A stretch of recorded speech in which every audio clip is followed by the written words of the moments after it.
This episode of Comics for Fun and Profit is brought to you by Threadless. More importantly, the Comics Fun Profit shop on Threadless at comicsfunprofit.threadless.com, where you can find, about half a dozen different designs, plenty of Comics for Fun and Profit themed merch. If you just want a t-shirt, you're good, and if you want sweatshirts or other swaggy items, and you can get anything. Phone cases, shower curtains, it runs the gamut. Skateboards, I think. So check that out. We've already sold several. We're excited about the fact that the folks that want to support us in this way are able to and wear our merch out in the real world. That's pretty exciting stuff. So get your Comics for Fun and Profit branded items at comicsfunprofit.threadless.com. Hey, this is a special edition of Comics for Fun and Profit.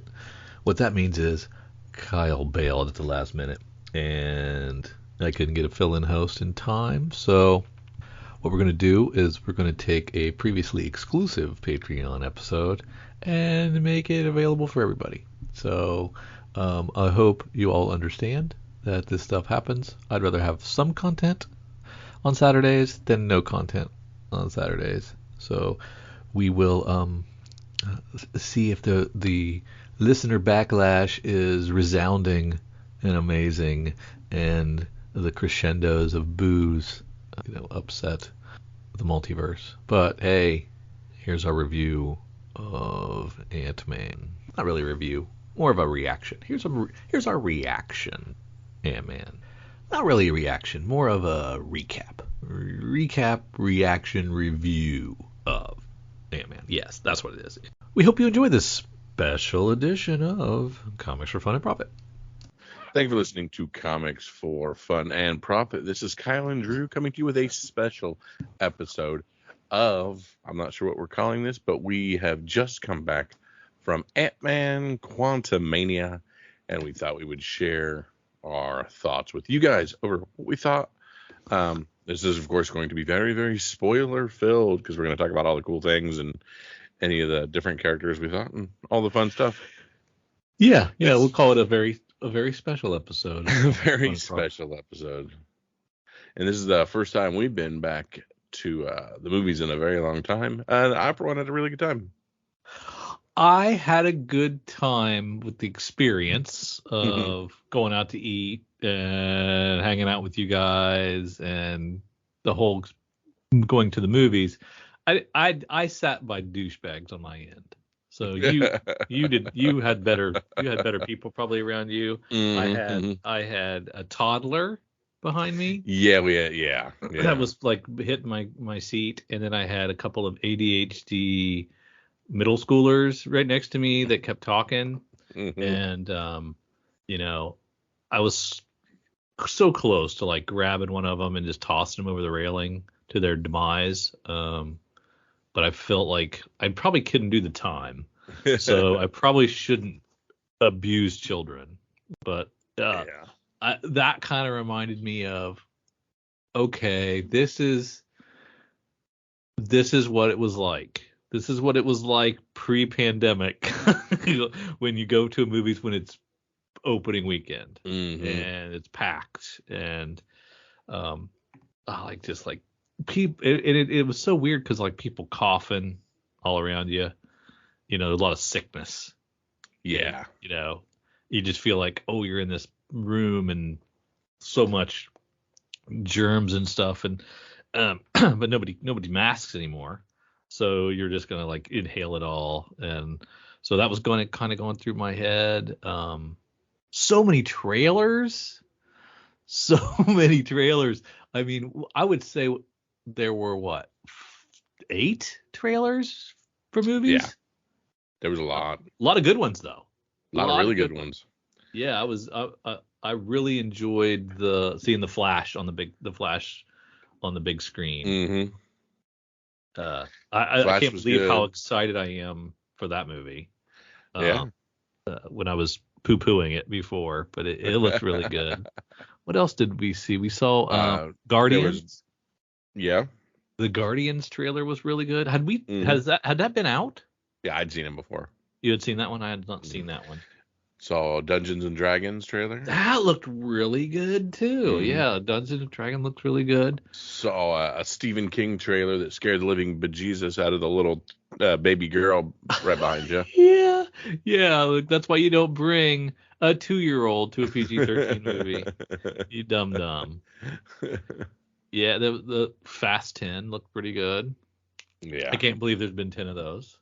I can't believe Yeah. there's been 6 Screams. We saw a Scream 6 trailer. Yeah, that was crazy. Yeah. But yeah, so all that leading up to the actual movie, and I didn't do a rewatch of any of the Ant-Man. I did not do a rewatch, and I did not make it through Black Panther.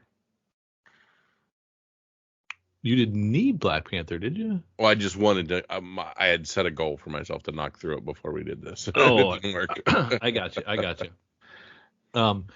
And you know, I know the last time we had seen Kang was Loki, and I was like, maybe I should fast forward through a couple of those to figure out what was going on. I'm like, no, I'll just go in cold. It'll be fine. And it was. Do you remember the ending with Loki and Sylvie and that Kang? The sacred timeline stuff? Vaguely. Okay. Vaguely. I don't remember it really well. I mean, I think at that point that I'd lost a little bit of interest in Loki. Loki didn't end well for me. I didn't love the ending as much as I enjoyed it for a while, and I loved all the timey-wimey stuff and the variants, cops, and all that stuff. I thought that was really cool. And then I didn't remember loving the ending. Yeah. But one of the things that we going into it was Kyle and I was not campaigning, but I was suggesting we might go to a 3D version. Mm-hmm. And Kyle was not a 3D guy. He does not like 3D. So we chose not to.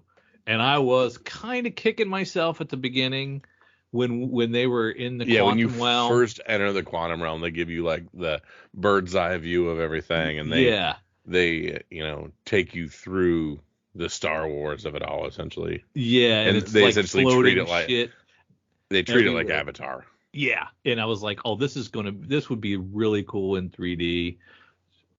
But I don't know that they relied on it as much as the movie progressed.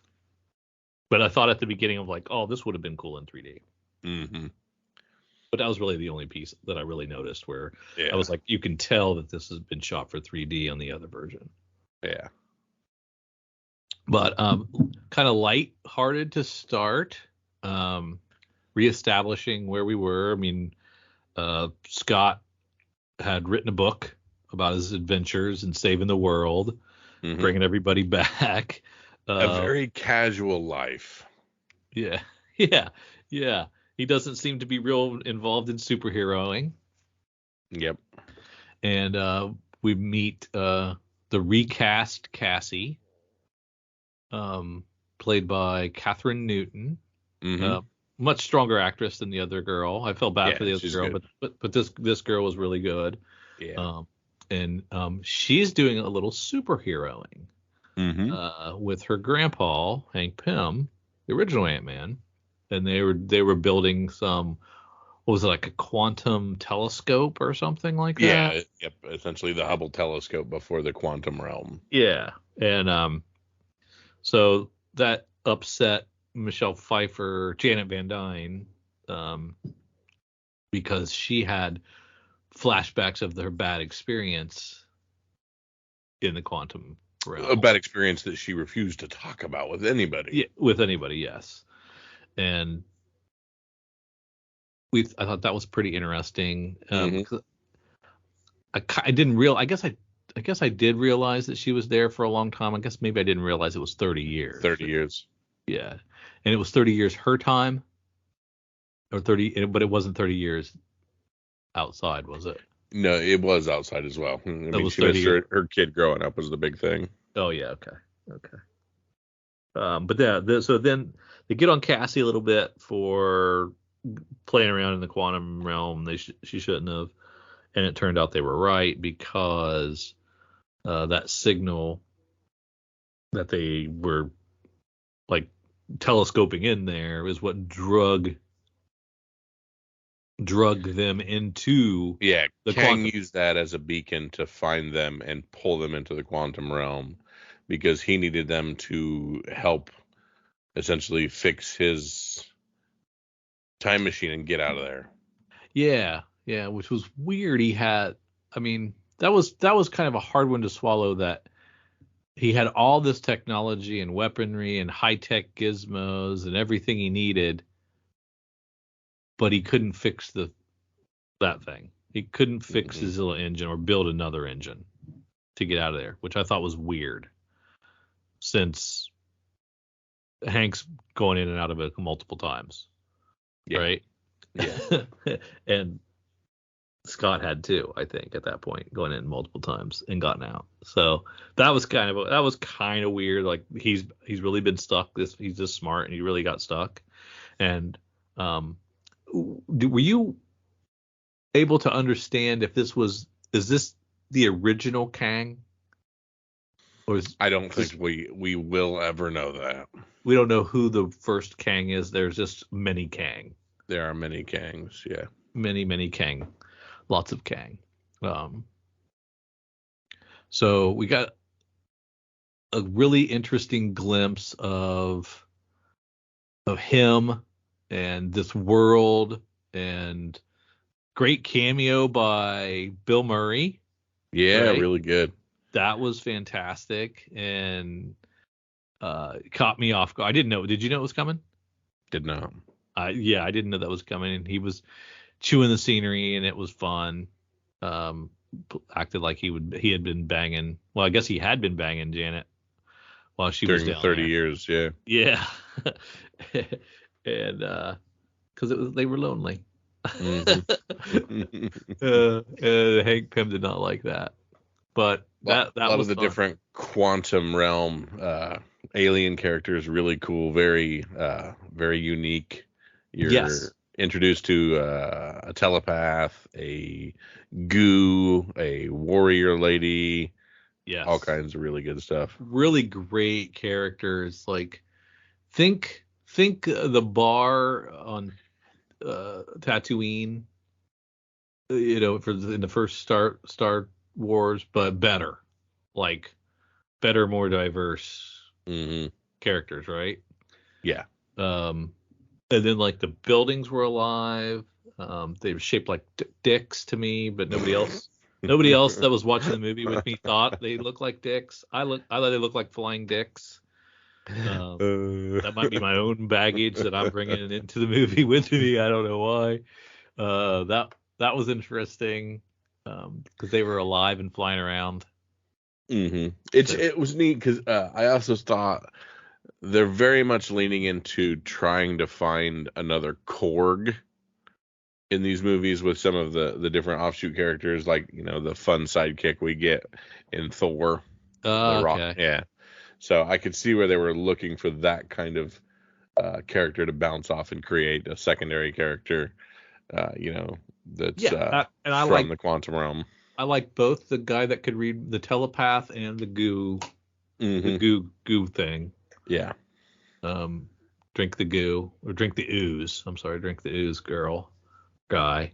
That was pretty cool. Hmm. Really good character. And yeah, some stuff it's inventive, stuff I hadn't seen before. So I thought that was really cool. But it ended up being like a heist um, that had to be perpetrated by Scott. Hmm. Kang needed him to get this engine for his time machine spaceship, and held Cassie hostage to do so. And so he flies into this giant version of this quantum engine or whatever, for lack of a better Hmm. word, that Janet had made large with the Pym particle discs back in the day in a flashback. And he gets in there, and then explain to me, Kyle, What was why? What was the what was the term they used for when he was in there and there were multiple possible versions of him that Yeah, popped just out? every different version would create a different version of him. Every different choice he could have ever made. Yeah, it was like And a probability. yeah. I can't remember. I can't remember what the turn of phrase was. hmm Um, Hey, Drew, I found a nice little life hack. Guess what it is? I wonder. I might have the same thing. You tell There you me. go. It's these neat little magic mind elixirs. It's this little all natural drink to drink in the morning. A productivity drink, I think they call it. Yeah, yeah. It's pretty cool stuff. It's got matcha in it, which Yeah. I've never been able to like afford matcha because it's a very high priced hmm like green tea. That's I don't know, they pull it from the mountaintops or something. Yeah. But it's like a concentrated version of matcha, and it's like the best green tea flavor you'll ever taste. But Absolutely. I drink this with my coffee in the mornings, and work days. My mornings are uber productive. I don't know, like I'm not bouncing off the walls or anything. I just have like a little more energy, a little more clarity. It's not. It makes my mind magic, I guess. You know what I mean? See, for me, it solved a nice little problem. I have this unfortunate energy drink obsession. I drink Uh-huh. one to get ready in the morning as I go, the 140 milligrams of caffeine or whatever. But then midway through my 8 hour day, I talk myself into having a second one. And that's a little too much. It becomes kind of an Yeah. expensive day. That's a lot of caffeine. And I'm still getting the crash from it. So I'm working on weaning my way off of that second energy drink, just having a little bit of caffeine in the morning. And these magic minds help me kind of finesse that way through, keep the sustained energy through the day, and not have to do a whole nother Yeah. big giant energy drink the second Yeah. half of the day. It's cut my my pots of coffee from 2 to 1, which is a healthy choice. Absolutely, absolutely. I'm burning through these, so I'm going to be using our code to restock. And if you go to magicmind.co/comicsfunprofit and use our code comicsfunprofit, you get 56% off the subscription for the next 10 days with this code. You can use that same code, comicsfunprofit, to get 20% off, but you get 50% off if you do the subscription model in the next 10 days. So 56% off. They're really hooking you up. yeah, more than half. More than There you half. go. I'm no math whiz, but that's pretty good. So yeah, Absolutely. check out Magic Mind. We like it. And we think it's helping us make some healthy choices, Yeah, which is what we need to do. absolutely. That's why I forgot. MODOK makes an appearance by that point. So we hmm so we meet the what's MODOK stand for? Mechanized organism Designed only for killing. only for killing. So really kind of MODOF, I think is the joke he Yeah, they used. made. That was the joke they made. Yeah. But at first I was like, oh, this is terrible. This is a terrible MODOK. But Yeah. it ended up being really good. Really well done. I liked it a lot. And it was a good character arc for him. Probably not going to see him again. Mm. So enjoy his 15 minutes on screen. Probably not going to get to see him again, which was weird. But yeah, so we send Scott in to rescue this orb. Good times, challenging, but he gets it. And then what happens? Kang doesn't give him his kid back, right? Yep. Yeah. Kang double crosses him. Decides he's going to take his entire empire that he's built in the Yeah. now 40 some odd years that he's been in this realm, and then head off and continue to create the ultimate timeline and police the ultimate timeline or whatnot. Yeah. And so we've got to rally the troops, get all the rebels together to fight, along with all the Ant-Man, Wasps, Stinger. Everybody has a suit. It's not Stinger. What is it? Stature. It's not stature. It's gonna be stature. It's gonna be stature. It's not stature now. It's not stature in comic books. It is stature in comic books. No, I don't think so. Cassie, I'm pretty sure Cassie was Stinger. That sounds right to me. I guess I could Google it, but I'm not gonna. You're just gonna die on this cross on your own. I'm just gonna die on this hill. This is what I think. This is what I think it is. Didn't she have a miniseries? Didn't we read a miniseries of hers? Yeah, stature. She was something. She wasn't frickin' stature. That's stupid. But that might be the name going forward. But anyway, let's see. Rally the troops. Hank brings the ants into play. That's a fun scene. Mm-hmm. A lot of really big set piece type stuff, big battles and stuff. So they're all great. Also probably would have been cool in 3D. And then they kill Kang,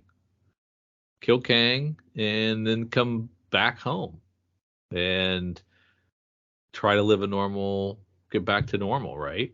But with the concern that they were going to. Kyle has sent me an obviously photoshopped image. Nope, not obviously photoshopped anything. Of stature, Cassia stature. That can't be. That he must have just whipped that up in his lab. Legitimately, the issue 5 of 6 of Young Avengers Presents Stature. Huh. Makes no sense. Can't be what. That's not my stature. Not my Stinger. That's funny. But anyway, he has all these doubts because Kang said, "You don't want to know what's coming. You need me out there. If you kill me, all hell's gonna break loose." Yeah, you need me alive. And he had a lot of stuff that was like he knew how it all ended. He knew that what time didn't mean anything to him, and like a lot of cryptic stuff that was kind of harkened back to the Loki stuff, right? Yeah, you're going to get a lot more out of this movie if you do a rewatch on Loki, I think. Yeah, I think all that timey-wimey stuff will make a little more sense, and you'll get it. Because you saw you remember in Loki when they had the little variant streams that were going off, the little offshoots that were variants. You saw that was brought back in to play, which I thought was kind of interesting. So we don't know what's going to happen until we get to our mid-credit and final credit scene. So mid-credit, we get a shit ton of Kangs. We get the Council of Kangs. So many Kangs. Yeah. So the Council of Kangs that we know of from Comic World as well. And then we get an entire amphitheater full of Kangs, the variants. Yeah, a whole bunch of Kang. So I don't know what that means. And when that comes back into play, if that's going to be in Loki or something else. And then we get to the end credits, and that scene is Loki and Owen Wilson's character, whatever he is. They're going to see a play by a man named Victor Timely. Yes, who is actually a Kang. Kang from the 1900s. Yeah. And so that's, I'm guessing, going to springboard into Loki, which is when? When is Loki coming out? Ooh, Loki season 2's got to be soon. This year, I would think. Because I think we're getting both Loki and Secret Invasion this year, right? On Disney Plus. June 9th. Nope, that's not it. That's the last one. Yeah, we don't know. We don't have a date for it, really? We don't have a date. Wow, that's crazy. Mid 2023. Loki will return for its second season in the mid of 2023. Time for a break from our show to pay the bills. Check out beacons.ai/comicsfunprofit for all the C4 FAP links you could ever need, all in one place. You can provide feedback, listen, support, share, enjoy these. We have our Patreon there. You can buy us a beer or a coffee. You can check out our Instagrams, our Twitters, our Facebooks. Check out our YouTube page. You can email us. You can listen to our podcasts on Patreon, if you're a subscriber, on Apple Podcasts, Spotify, on Podbean. We have Google Podcasts on there. We have an Amazon wish list. You want to buy Kyle and I something? Fine. You can do that here. We appreciate it. We have Kyle's RPG podcast listed on there, so you can check out his Dork Day afternoon offerings. We have Cowabunga links, so you can check out the Cowabunga deep discount FOC and pre-order list. Get on that. That's RLCS, so you can check that out as well. And we want to just give you opportunities to say hi, to check out what we're doing, support us if you would like, or just listen. Check out beacons.ai/comicsfunprofit for all the C4 FAP links you could ever need. Thanks. Back to the show. So, Kyle, what did you think of Ant-Man Quantumania? I liked it. It was lighthearted. It was fun. Paul Rudd's a very fun character to watch. I did not get as much as I wanted. I thought, Kang's a big deal, and this is where we really propel him into Thanos land with what he does in this. And you've got to be there for this to get that. Right. Now, you get a lot of stuff, but I don't think you get that in this. He didn't look invincible. Correct. Now, granted, he's one of 1,000, but still. Yeah. And it looks like he got a lot of power from his suit. Yeah. Yeah. Which I thought was interesting. Mm-hmm. And the other thing is, like, with each of the stepping stones of, what is this, version 5.0 or series 5 or whatever we're calling it. Yeah, phase 5. Thank you. I assumed we were going to start putting building blocks towards Young Avengers or building blocks towards the next thing in which we get new characters. Like, oh, cool, there was a reason we watched She-Hulk because at the very end we got Scar or something. So it moved along. Nothing did that. Yeah, and they could have stuck something in her birthday party. She could have She could have bumped into somebody. Yeah, I was surprised that. So this was good. I give it an 8 out of 10. It was probably better than Thor: Love and Thunder, if I'm being honest. But in all reality, you could skip this. It's not a necessary watch like I thought it was going to be. Well, how far do you have to go back to get a necessary watch? Endgame, Infinity War, Endgame, yeah, right? All those. Yeah, I mean, there's nothing since then that you've had to see, right? No Way Home. Yeah. Okay.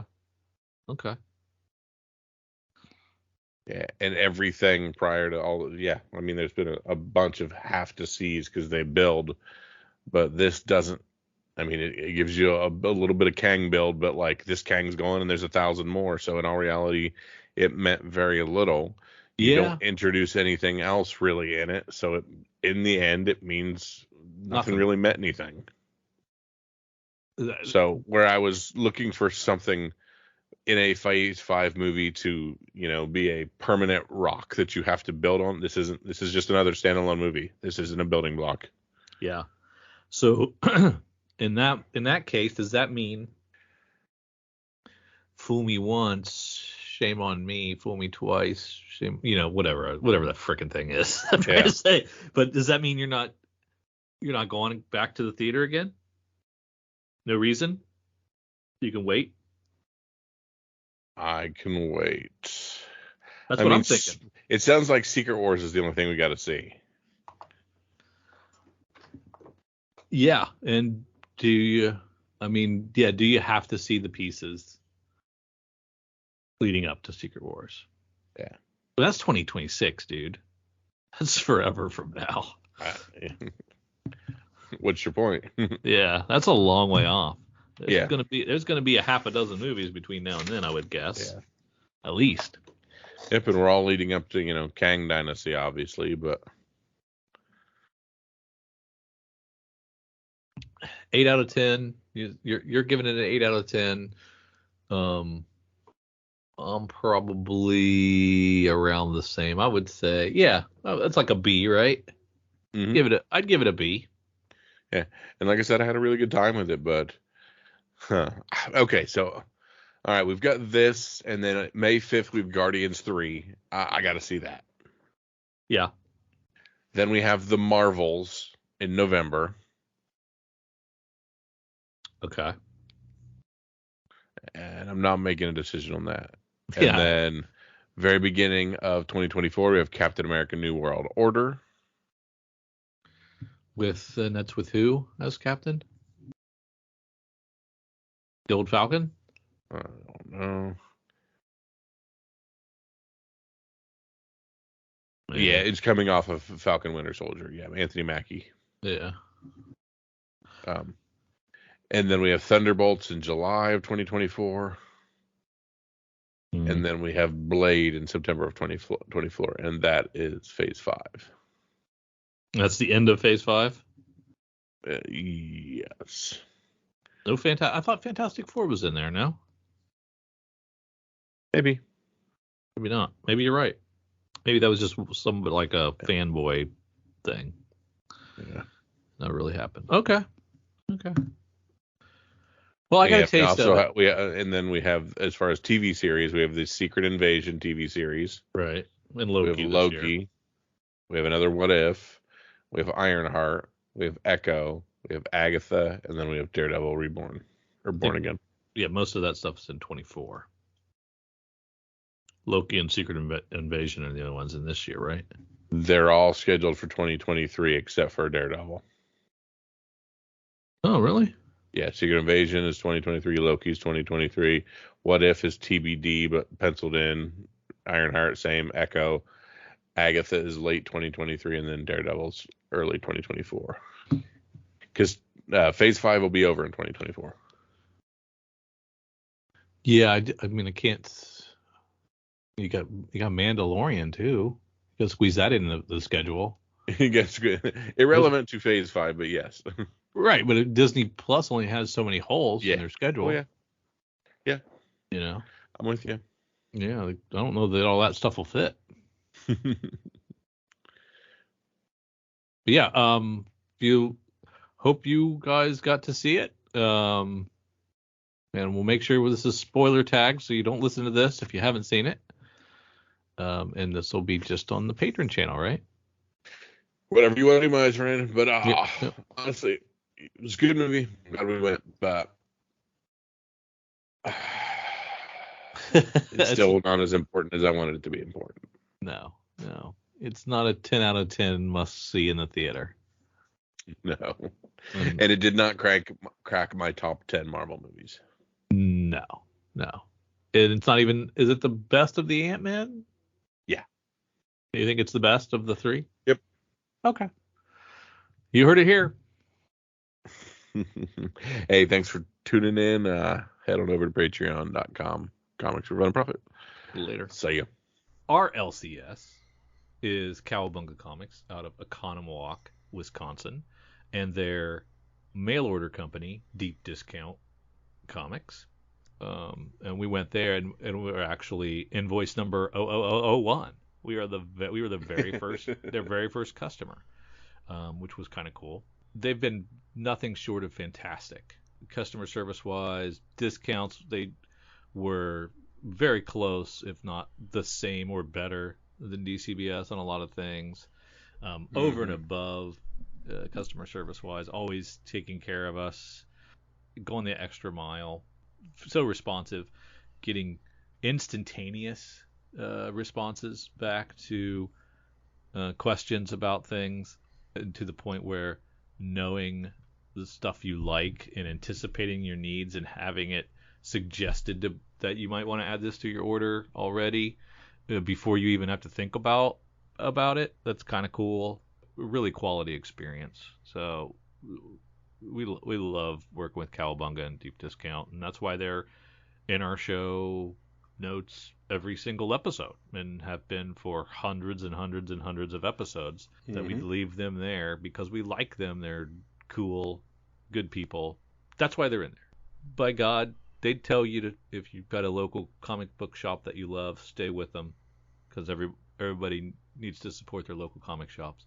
But if you're looking, check them out. You can check them out in the show notes. There's plenty of ways to get a hold of them. Either get on their list, just so you can check and see what kind of FOC and pre-order stuff they have and the discounts, and they'll send it to you each month, get you on that email list. And you can check out their shop, because they have a great shop of exclusive Cowabunga variants. Amazing stuff. Yes, they've always been there for us, and we take them for granted. So there you go. Now you know.